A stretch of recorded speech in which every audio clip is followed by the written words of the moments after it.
Donc, pour finir cette matinée, je vais parler de ce qu'on a prévu de faire au sein du PEPR NUMPEX. Euh, donc, juste pour rappeler, ce qui arrive, c'est des grosses machines avec plein de GPU. Donc, il y a Jean Zé qui est déjà au GENSI. Il y a Jupiter qui est en train d'être construit, qui est essentiellement fini. Jules Verne qui arrive bientôt. Euh, donc, le NUMPEX, je rappelle la structure pour ceux qui ne connaissent pas. Donc, il y a 5 projets intégrés. Euh, L'idée, c'est vraiment des briques logicielles pour l'Exascale. Dire, voilà, qu'est-ce qui manque comme logiciel pour faire tourner avec ces énormes machines. C'est prévu pour 5 ans, donc ça a commencé l'année dernière. Donc, on a des projets intégrés avec des focus un peu différents entre les méthodes algorithmes, la pile logicielle, la gestion des données à grande échelle, et puis l'architecture pour les workflows eux-mêmes à grande échelle, et puis un projet d'intégration de tout ça. Et donc, on a ce GT accélérateur. Alors, on a dit accélérateur histoire de ne pas s'interdire de regarder les FPGA. Pour l'instant, on regarde surtout les GPU. Et donc, il y a cet appel à projet un GPU sur lequel il y aura quelques millions d'euros, effectivement, pour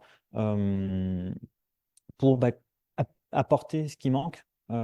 Donc, il y a eu des discussions déjà hier après-midi, ce matin, et cet après-midi, donc en début d'après-midi, on pourra en rediscuter, voir quel sujet mettre dedans. Euh, donc, qu'est-ce qu'on va faire dans le projet NUMPEX? Donc, il y a notamment tous les parties du projet qui sont plutôt applicatives.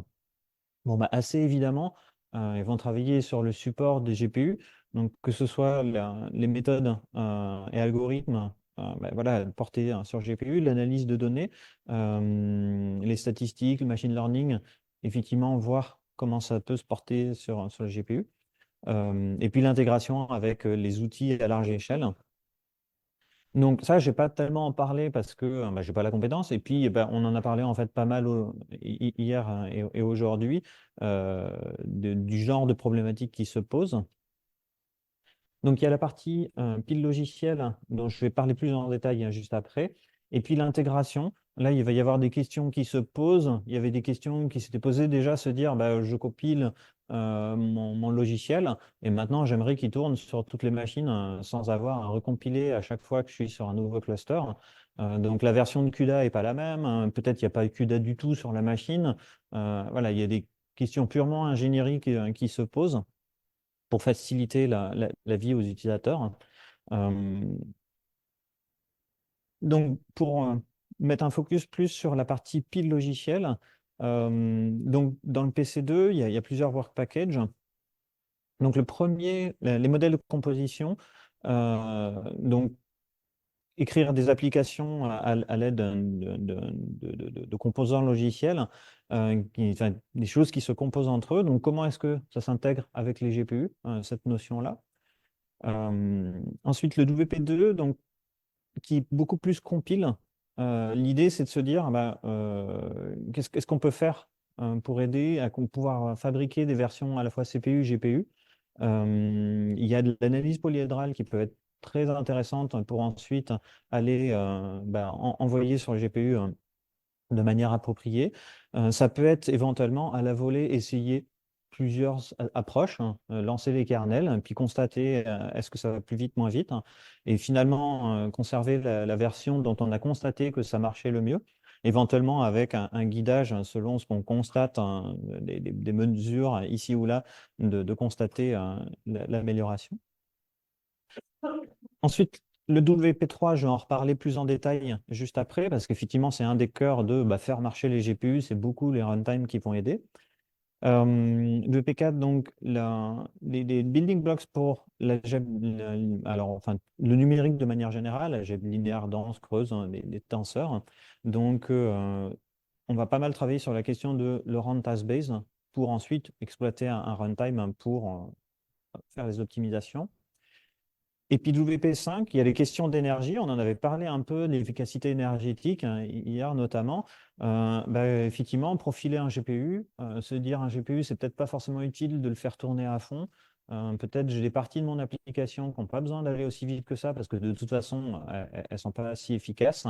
Éventuellement apporter de l'hétérogénéité, c'est-à-dire j'ai des GPU que je mets vraiment à fond, d'autres moins, et faire de l'ordonnancement là-dessus.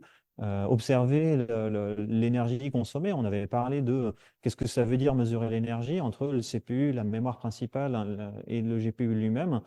S'assurer de bien capturer la consommation pour ensuite l'optimiser, c'est n'est pas complètement simple. Euh, et donc, pour détailler un peu plus hein, le WP3, donc, c'est les optimisations donc, du runtime lui-même. Donc, il y a un certain nombre de choses sur lesquelles on va travailler. Alors, notamment entre les tâches et les communications, donc entre le GPU et la carte réseau. Donc, il y a le GPU direct hein, qui existe, envoyé directement depuis le GPU, recevoir directement dans le GPU. Bon, mais ça, il faut arriver à le mettre en œuvre, que ce soit facile pour les utilisateurs. Alors, StarpView le fait déjà quand c'est évident.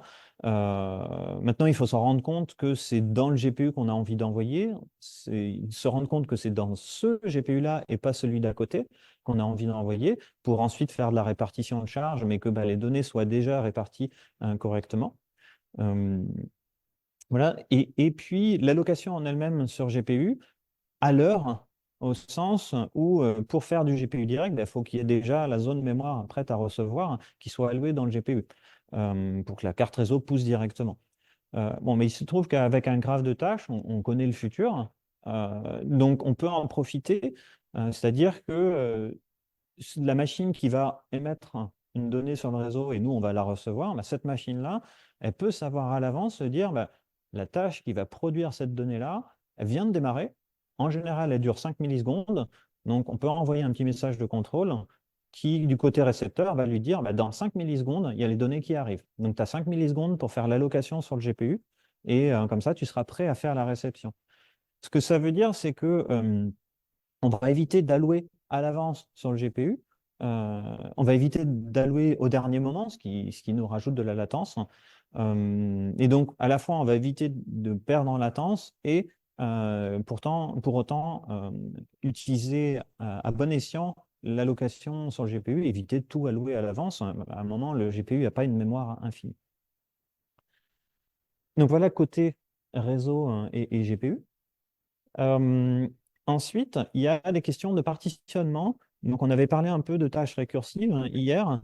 Mais effectivement, partitionner automatiquement de manière appropriée entre le CPU et le GPU. Les GPU préfèrent hein, des grosses tâches, hein, des grosses tuiles. Le CPU va préférer des plus petites tâches hein, parce qu'il en a besoin de beaucoup, parce qu'il y a plein de cœurs. Donc, des tailles de tuiles hétérogènes pour s'adapter à la fois à l'un et à l'autre, éventuellement utiliser les streams. Et puis aussi gérer l'accélération en elle-même, au sens où bah, les produits de matrice, ça marche très bien sur GPU, les factorisations plutôt moins bien. Et donc se dire, OK, les produits de matrice, je vais les envoyer sur GPU gros, tels quels. Et puis les factorisations, bah, je vais peut-être le sous-découper pour pouvoir l'envoyer sur les différents cœurs du CPU. C'est là que ça va être le moins inefficace finalement, parce que sur GPU, ce n'est pas super efficace. Donc autant dédier le temps CPU à faire ce genre de choses. Et puis le chemin critique du graphe de tâches, ben, l'accélérer à bon escient, se dire est-ce que le chemin critique du graphe, là maintenant, est-ce qu'il est critique? Si j'ai plein de parallélismes à côté, bah, ce n'est pas utile le chemin critique de l'accélérer, donc je peux l'envoyer sur CPU. Si éventuellement à un moment je me rends compte que commence à manquer de parallélisme et que c'est le chemin critique qui va me débloquer du parallélisme, peut-être là je vais me dire il faut que je l'envoie sur GPU quand même. Donc adapter effectivement l'ordonnancement à ce qu'on constate. Il y a des questions de placement de données. Euh, donc, quand les données arrivent du réseau ou qu'on les produit, bah, il y a la question ici, j'ai remplacé la carte réseau par une mémoire à haute bande passante. Est-ce qu'on va le placer dans la mémoire principale, dans la mémoire à haute bande passante? Sur quel GPU je vais placer mes données? Est-ce que mon GPU, je vais m'embêter à copier les données dans sa RAM et pour pouvoir y accéder rapidement, ou peut-être que finalement mon kernel, il n'accède pas beaucoup à cette donnée-là, et donc finalement aller la récupérer à la volée via le bus PCI, ce qui rajoute de la latence. Mais si, par exemple, c'est juste des contributions creuses à une grosse tuile, c'est pas forcément utile de transférer toute la tuile si c'est juste pour quelques contributions que le kernel va le faire. Donc, il y a ce genre de questions auxquelles on va essayer de répondre. Donc, pour conclure, dans le PEPR, on va effectivement parler de partage d'applications et le GT-GPU va être utile pour ça. Il y aura des optimisations dans la pile logicielle elle-même, donc notamment dans le PC2. Et puis l'intégration sur les machines, voire aussi c'est l'intégration avec les job schedulers éventuellement. Hein, eux-mêmes, il y a des options pour choisir est-ce que j'ai des GPU et tout, des choses comme ça. Voilà, c'est le genre de choses auxquelles on va en contribuer. Merci. Et peut-être vous avez des questions là-dessus. Ouais. Éventuellement une. Euh, Comme on le disait hier, il y a toute une cartographie, un ensemble d'applications qui ont des styles, des besoins assez différents. Euh, Ce qui est présenté là, enfin, il y a une grande gamme d'applications qui peut effectivement s'appuyer notamment sur des bibliothèques d'algèbre linéaire. Euh, et, euh, et je vois très très bien comment tout ce qui est présenté là peut contribuer à ces applications.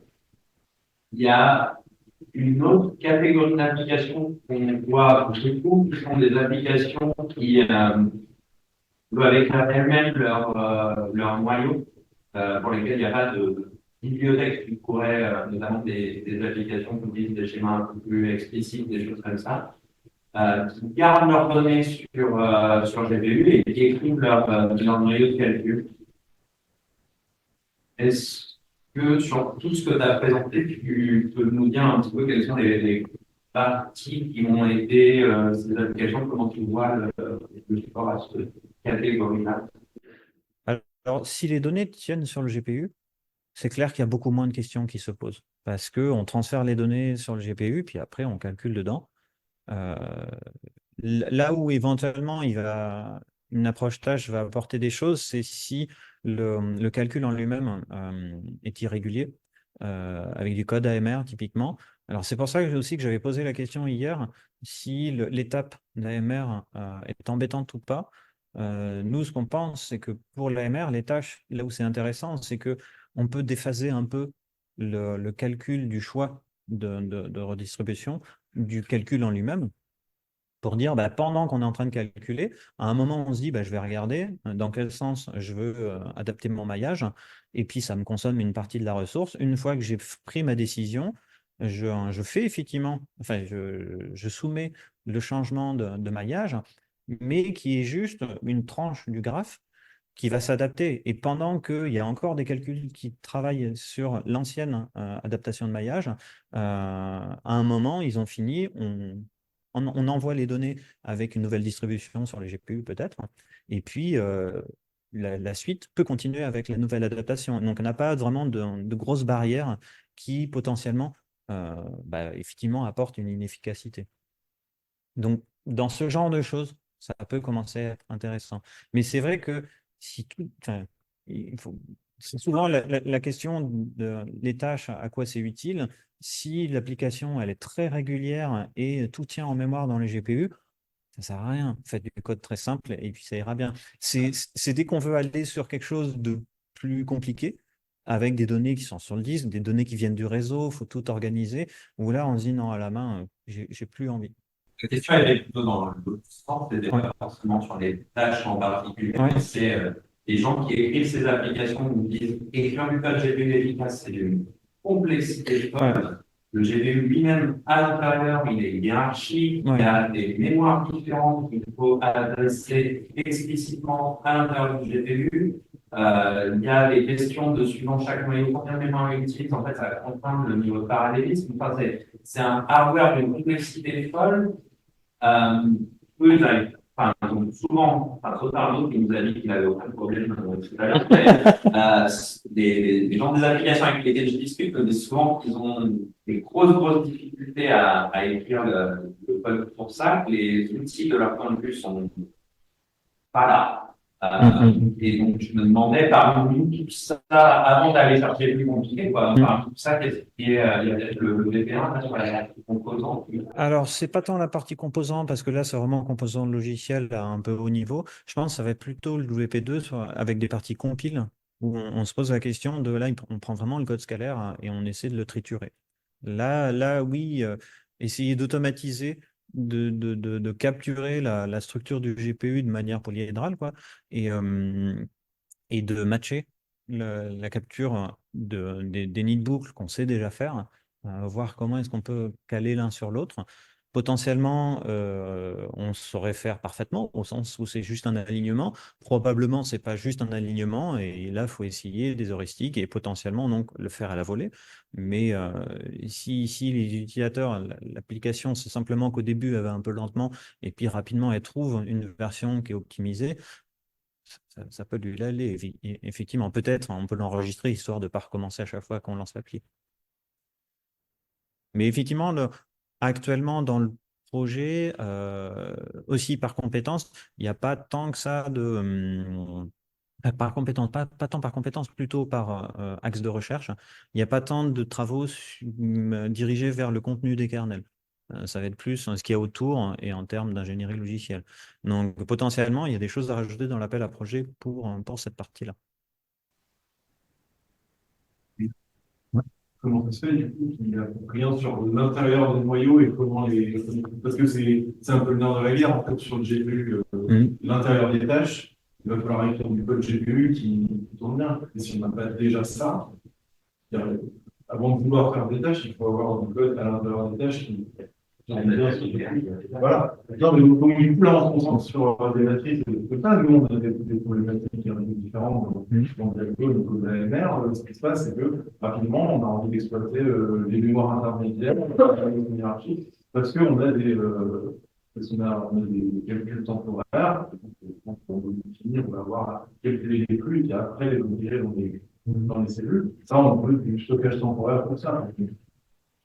Donc, quand on fait quelque chose de plus compliqué que des matrices, est-ce qu'il y a quelque chose là dans le texte pour le Il y a quand même une volonté d'essayer de coupler les parties qui sont faites dans Sexa pour les poursuivre sur une durée plus longue, avec une interaction qui est assez forte, hein. On discute souvent avec Julien. Et il y a aussi tout ce qu'on va essayer d'évaluer autour de Arcane, Cocos. Alors, clairement, on ne peut pas regarder tous les modèles de programmation s'il y en a beaucoup trop. Donc, vu le manpower qu'on a, on va être obligé de se restreindre. Mais il y a cette première étape, et après qui est couplée aussi avec l'étape du WP2 typiquement, avec Coco, c'est ce qu'on a commencé à regarder. C'est un modèle de programmation qui est très haut niveau. Le compilateur, il peut se prendre les pieds dans le tapis derrière. Sur la partie GPU, il y a pas mal de choses qui ont été faites qui sont assez fiables. Sur la partie CPU, on a quand même déjà plus de soucis. Donc, voilà, c'est vraiment des choses qu'on va commencer à regarder. Quel est l'impact de l'utilisation de lambda plutôt que d'avoir un code qui est complètement compact? Le compilateur, il se prend un peu les pieds dans le tapis. On a vu ça aussi avec OpenMP. L'OpenMP, quand il fait de la outlining de fonctions, on n'arrive plus à optimiser comme on aurait pu le faire avant. Typiquement, les approches polyédriques, elles sont un peu perdues quand elles voient plus la boucle, mais qu'elles voient une lambda avec 250 fonctions qui permettent d'appeler la lambda dedans. Ils sont un peu perdus. Donc, c'est des choses qu'on va commencer à regarder sur comment on peut optimiser le kernel. Mais C'est dans quel PC? ça, c'est dans le WP1 en Un fait, qu'on WP1, d'accord. commence à regarder. C'est des choses qui démarrent tout juste. Pour l'instant, on avait laissé, c'était volontaire, hein, on avait aussi laissé Sexa démarrer un peu plus fort parce qu'on ne pensait pas pouvoir recruter suffisamment de monde en Île-de-France sur ce sujet-là. Donc, c'était aussi un choix stratégique vu que Sexa était plus court en termes de durée que le PEPR.